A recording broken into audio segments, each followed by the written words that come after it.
Mikel Antonio has to be one of the luckiest players in the whole goddamn world. Yes, welcome back to the West Ham Network Extra with me, Alex. A few days off, not a huge amount to talk about over the international break, but I'm back now to have a chat about the fact that our brand new striker from Germany has picked up an Achilles injury, just proving yet again that Mikel Antonio is one of the luckiest players in the goddamn world, because every single time we seem to bring in a striker to replace him, that striker gets injured and Mikel Antonio keeps his place in the side. And this is nothing against Antonio. I love Antonio. I love everything he's done for West Ham United over the years. Just feel like he's probably a little bit past it now, and we did need new blood, and Fllkrug was supposed to be that new blood, even though he is just slightly younger than Antonio, but still is younger. But no, he has picked up an injury, which is a bit of a pain in the arse.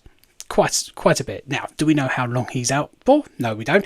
He is not going to be training with Germany anymore. He's not going to feature for them in this international break, and will be returning to West Ham United for a scan, so then we can assess how bad the injury is. And so it might not be that bad. It might not be. We could get him back. We could look at that injury and say, yeah, no, he's okay.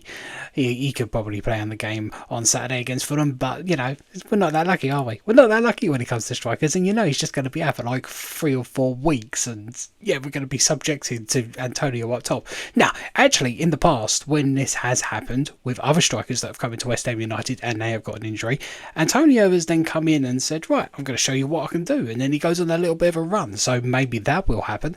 I personally hope that we don't start Antonio if Fuller is injured and we go with Bowen up top. I think that'll work. Bowen up top, then you can play Kudus on the right, a more natural position for him. You can play Paqueta in that number 10 role, and you can bring Somerville in. We'll give him a run out. Why not? I think that would work lovely.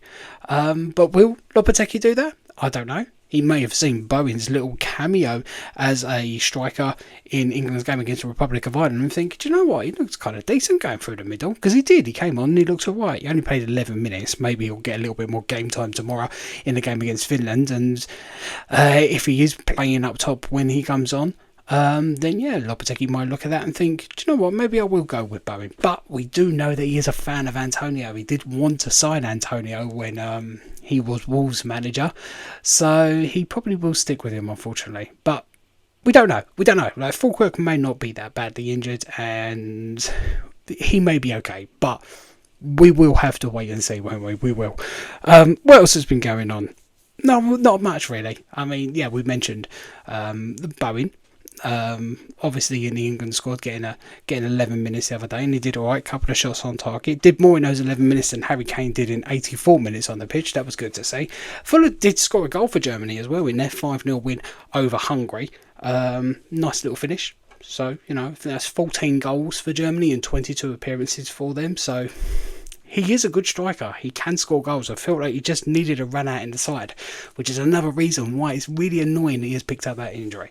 But yeah, all the other international players just kind of been involved really. Ariola's been sitting on the bench. Rodriguez has been sitting on the bench. Kudus has been playing for Ghana, where they lost one game and drew one game. Mavropanos kept a clean sheet the other day, and Souček and Sofal suffered a bad defeat against Georgia. I think it was 4-1. So it hasn't been fantastic for our players on international duty, but it's nearly over, and they should all be returning to West Ham United shortly, hopefully, and then we can start looking forward to the game against Fulham. Now, how do we set up? I mentioned earlier that we could play Paqueta in that number 10 role, and one of the questions that I thought about asking was, do we drop Paqueta? Because his performances recently haven't been absolutely incredible. He hasn't been putting in the best performances.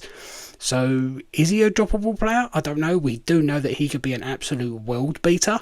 But now we've got options in that midfield. Do we bring in other players? Do we bring in Carlos Soler? When are we going to see him a little bit more? Do we go with Rodriguez and Alvarez in that midfield? Play Kudus in the 10 and Bowen off the right? I mean, that is also a possibility if he does decide to go with Antonio. Yeah, again, I doubt he will do that, but it is an option. But yeah, do you feel like we should drop Paqueta? Is he a droppable player, or should we just give him a little bit more time? I do wonder if his mind is completely on the game at the moment, given all the stuff that's going on behind the scenes. He did not look right against Man City. I thought he looked decent against Crystal Palace, by the way, though. He did put in a good performance there. So maybe it was just an off day. I don't know. But do you think that Paqueta is a droppable player? I still feel like it's a risk dropping him, because I don't think we won any games without him in the side last season. So I do feel that would be a risk to drop him.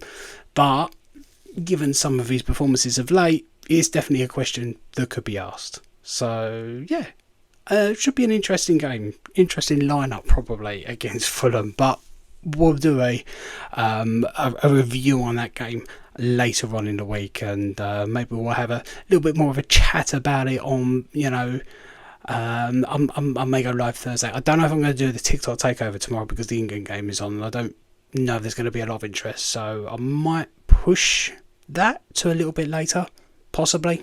I may push that till after the England game has finished, so like 9:30 or something like that. I think that'll probably work a little bit better. Then we can talk about Füllkrug's injury, because we may know a little bit more about it then, and yeah, options for the weekend. Anyway, I'm going to end the video there. Thank you very much for watching. I hope you've enjoyed it. If you have, please do not forget to hit that like and subscribe button. And if you want to see more up-to-date West Ham updates on a daily basis, come and follow me over on TikTok, West Ham Fan 86. Anyway, thank you very much for watching.